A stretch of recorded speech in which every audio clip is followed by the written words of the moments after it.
Imagine un monde plongé dans le chaos.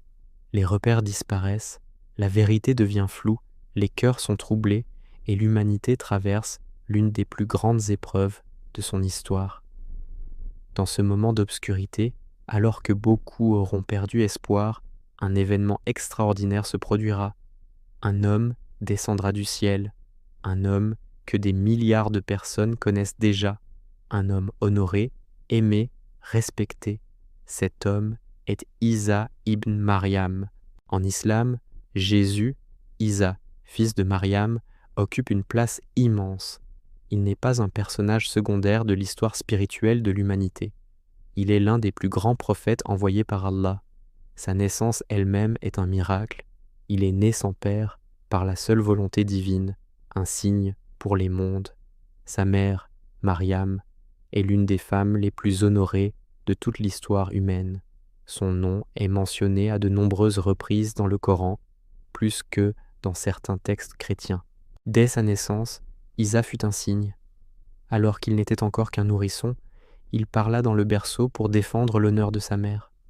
Plus tard, il guérit les aveugles, les lépreux, et ressuscita les morts, non pas par son propre pouvoir, mais par la permission d'Allah. Il appelait les gens à l'adoration d'un Dieu unique, sans associé. Il confirmait la Torah et annonçait la venue d'un dernier messager après lui. Mais sa mission terrestre fut interrompue. Des complots furent organisés contre lui. Ceux qui rejetaient son message voulurent le tuer. Pourtant, selon la croyance islamique, ils ne réussirent pas. Le Coran affirme clairement qu'il ne fut ni tué ni crucifié. Allah l'éleva vers lui. Ainsi, Isa ne connut pas la mort à ce moment-là. Il fut sauvé, élevé, préservé. Cela signifie que son histoire ne s'est pas terminée il y a 2000 ans. Elle est en suspens, et elle reprendra. Pourquoi Allah a-t-il élevé Isa? Pourquoi ne l'a-t-il pas laissé mourir comme les autres prophètes? Les savants expliquent que sa mission comporte une seconde partie, une partie qui se déroulera à la fin des temps, une partie qui changera le cours de l'histoire humaine. Avant son retour, le monde traversera une période d'immense confusion. Les valeurs seront inversées, le mensonge sera présenté comme vérité, la corruption se répandra, les conflits augmenteront, puis apparaîtra une figure terrifiante, le Dajjal, le faux Messie, l'imposteur. Le Dajjal ne sera pas un simple tyran politique, il sera la plus grande épreuve jamais connue par l'humanité depuis la création d'Adam. Il possédera des capacités extraordinaires qui tromperont les masses. Il voyagera rapidement à travers le monde. Il appellera les gens à l'adorer. Il prétendra être divin. Il fera tomber la pluie, fera pousser la végétation, apportera des richesses apparentes. Beaucoup le suivront, fascinés par ses pouvoirs et séduits par ses promesses. Le prophète Muhammad a averti sa communauté contre cette épreuve. Il a enseigné des invocations pour s'en protéger. Il a conseillé de mémoriser les premiers versets de la sourate Al-Kahf comme protection contre la tentation du Dajjal, car cette tentation sera immense. Même des croyants pourraient vaciller. À ce moment critique, alors que les croyants seront assiégés, que la peur atteindra son sommet, que l'injustice semblera triompher, le ciel s'ouvrira. Isa ibn Maryam descendra. Les hadiths authentiques décrivent au fait sa descente avec des détails saisissants. Il descendra près d'un minaret blanc à l'est de Damas. Il portera 2 vêtements légèrement teintés. Ses mains seront posées sur les ailes de 2 anges. Lorsque sa tête s'inclinera, des gouttes semblables à des perles tomberont. Lorsqu'il la relèvera, d'autres gouttes tomberont comme des perles brillantes. Son visage rayonnera de sérénité et de détermination. Ce ne sera pas une naissance, ce sera un retour visible, réel, physique. Il rejoindra un groupe de croyants dirigé par le Mahdi. Au moment de la prière, le Mahdi lui proposera de diriger. Mais Isa refusera et priera derrière lui, montrant ainsi qu'il revient non pas avec une nouvelle loi, mais pour confirmer le message final transmis par le prophète Muhammad. Puis viendra la confrontation inévitable. Lorsque le Dajjal verra Isa, il commencera à fondre comme le sel dans l'eau. La simple présence du véritable messager exposera le mensonge. Mais Isa ne le laissera pas s'échapper. Il le poursuivra et le rattrapera près de la porte de Lude. Là, il mettra fin à son règne. Ainsi prendra fin la plus grande tromperie de l'histoire humaine.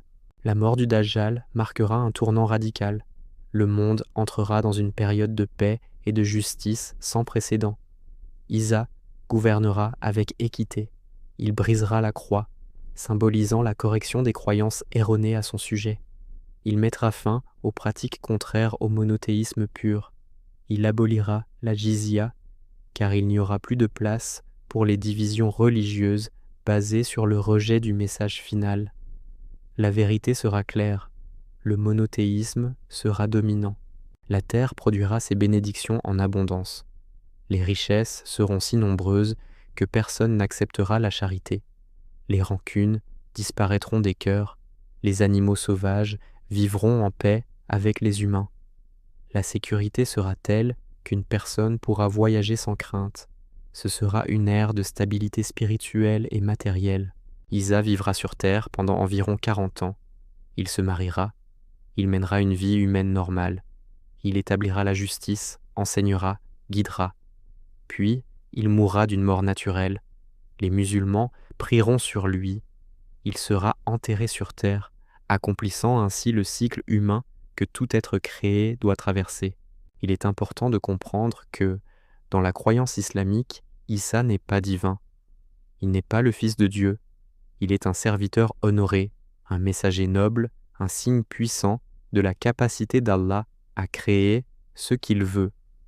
L'aimer fait partie de la foi. Le respecter est obligatoire. Le rejeter n'est pas permis. Mais l'adorer serait une déviation. Son retour lui-même viendra corriger les exagérations faites à son sujet. Le retour d'Isa n'est pas simplement un événement futur spectaculaire. C'est un rappel profond, un rappel que l'histoire est entre les mains d'Allah, un rappel que l'injustice, même si elle semble triompher, est temporaire, un rappel que la vérité finit toujours par émerger, même après des périodes d'obscurité intense. Cela nous pousse à réfléchir. Si le Dajjal représente la plus grande tromperie, alors notre époque nous prépare-t-elle déjà à être facilement trompés? Sommes-nous attachés à la vérité ou séduits par les illusions? Sommes-nous ancrés dans la foi ou guidés par les apparences? La préparation au retour d'Isa ne consiste pas à spéculer sur des dates. Elle consiste à purifier son cœur, à renforcer sa relation avec le Coran, à comprendre sa croyance, à rester ferme dans le monothéisme, à demander protection contre les épreuves visibles et invisibles. Chaque prière est une préparation. Chaque acte sincère est une protection. Chaque verset appris est une lumière contre l'obscurité. Le retour d'Isa ibn Maryam est une promesse que le mal, aussi puissant semble-t-il, a une fin. Une promesse que la justice divine se manifestera sur terre. Une promesse que la vérité ne disparaît jamais, même si elle est temporairement éclipsée. Un jour, le ciel s'ouvrira. Un jour, l'humanité assistera à cet événement. Certains le reconnaîtront immédiatement, d'autres seront stupéfaits. Mais ce jour viendra. La question n'est pas seulement de savoir comment il reviendra. La question est, dans quel état seront nos cœurs lorsqu'il reviendra? Serons-nous parmi ceux qui auront résisté à la tromperie? Serons-nous parmi ceux qui auront gardé la foi malgré la pression du monde? L'histoire d'Isa commence par un miracle. Elle se poursuit par une élévation, et elle se conclura par un retour majestueux et une victoire éclatante de la vérité. Prépare ton cœur, renforce ta foi, car les promesses d'Allah sont vérité.